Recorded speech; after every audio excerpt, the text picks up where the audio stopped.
Unless you were living under a rock, you have likely heard a lot of news going on about what the US did in Venezuela last weekend. If you did not even know where Venezuela is, watch on as we simplify the US attack in Venezuela and the capture of Venezuelan President Maduro and what's next after this. So, for a start, you need to know more about Venezuela.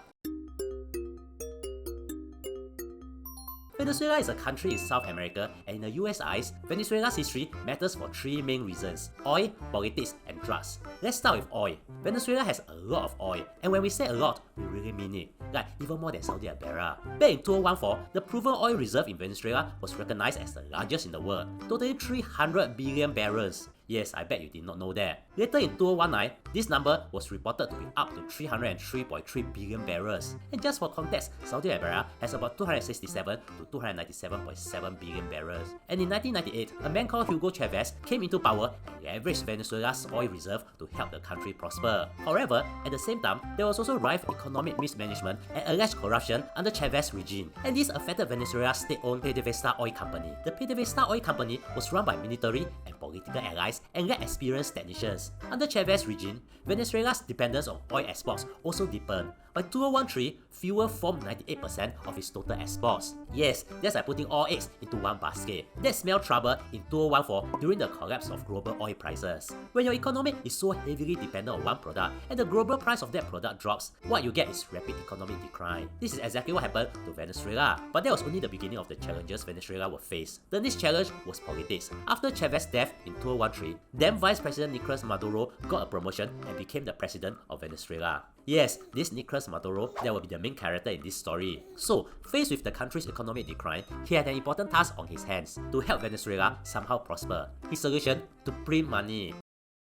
Yeah, I guess you know what happened next. He printed so much money that Venezuela was pushed into years-long hyperinflation. The hyperinflation was so hyper that it was on pace to hit not just 1,000 or 1 million, but 10 million% in 2019. And as you likely know by now, inflation always comes with widespread citizen anger. People were angry at Maduro's government, so they protested. And in 2015, they elected the first opposition-controlled National Assembly in 2 decades. National Assembly is kind of like Parliament in Singapore. Yet, for some reason, in 2018, Maduro was re-elected to a second 6-year presidential term. This is where the bulk of Venezuela's political problems lay. Although Maduro was swearing as president and this stayed on for the 6-year term, many declared Maduro's election was illegitimate. This happened once again in 2024, when Maduro was once again re-elected for a third presidential term, even though evidence point to an opposition candidate winning by a wide margin. So, once again, some people declared that Maduro's election this time was also illegitimate. The US, Canada, and the European Union and other countries and international bodies condemned the electoral vote as neither free nor fair. At this point, you might think that that's all to say about Venezuela under Maduro's regime,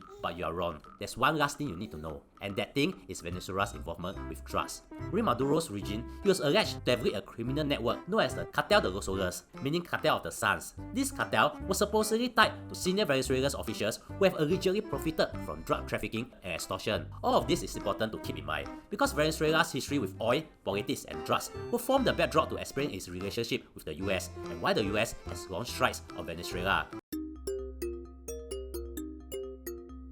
Venezuela's relationship with the US has been sour throughout the 21st century. Remember what we mentioned about Maduro's allegedly leading a cartel? During Trump's first term in 2020, the US charged Maduro for that. Then, remember what we also said about Maduro's re-election being alleged to be illegitimate? That also was a thorn for US-Venezuelan relations. After Maduro's re-election in 2024, the Biden administration didn't recognize Maduro's legitimacy. Instead, the US recognized opposition leader Armando Gonzalez, who independent monitors say was the legitimate winner of the 2024 Venezuelan elections, as Venezuela's legitimate leader. Again, you can understand why US-Venezuelan relationships were sour after this, because it did not stop there. In July 2025, the Trump administration put the Cartel of the Suns back at the top of their to-do list. The US added the Cartel of the Sun to a list of global terrorist groups and declared Maduro to be its leader. Trump also signed a secret order directing the US military to use force against Latin American drug cartels that were identified to be terrorist organizations. However, things really escalated in September 2025. Starting 2nd September 2025,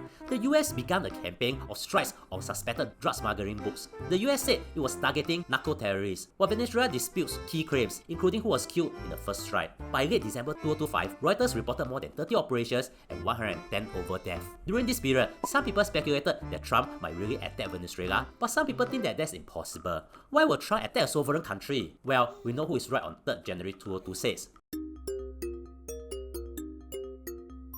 If you are looking to advertise your business in this channel, we can help you. There are guaranteed views and many big brands have trusted us. Just click on the link in the description.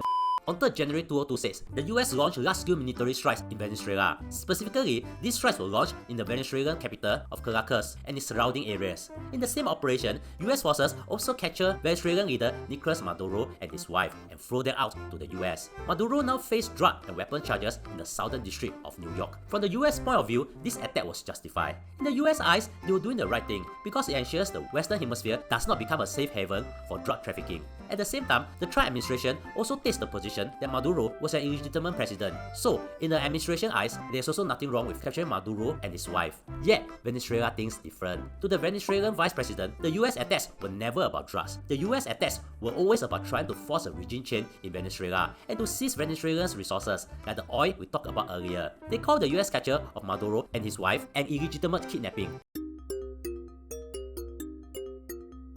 Since the attack, all sorts of things have happened. For one, Trump has stated that the US was going to run Venezuela for the time being. Although the US Secretary of State, Marco Rubio, clarified that the US will not govern Venezuela but will just continue enforcing the existing oil quarantine. There has also been much controversy about whether Trump should have alerted Congress to the attacks before carrying out the attacks. You see, under the 1973 War Powers Resolution, a president must notify Congress within 48 hours of deploying troops into hostilities, unless Congress authorized the action or declare war. In this case, Congress did not authorize the action or declare war, but Trump also did not notify Congress before deploying troops to Venezuela. Members of Congress were only notified after the operation to capture Maduro had begun. There has also been comments about the legality of the operation. This is because international law generally prohibits the use of force in international relations except for narrow exceptions. These narrow exceptions include when the UN Security Council authorizes it or when force is used in self-defense. The US attack did not fall under the narrow exceptions. Further, the US reasons for its attacks were to counter drug trafficking and gang violence. According to legal experts, these do not meet the international standard of an armed conflict, as they are but criminal activities. This means a military response from the US is not justified. The situation also continues to unfold, with Trump also threatening attacks against Colombia. The reason is similar, as Trump accused Colombia of massive drug flow to the US. Anyways, this is what we know as of time of recording. So do subscribe to us or follow us on Instagram if you want to know the latest update. Thank you for spending almost 8 minutes with me. I really appreciate it and hope you learned something.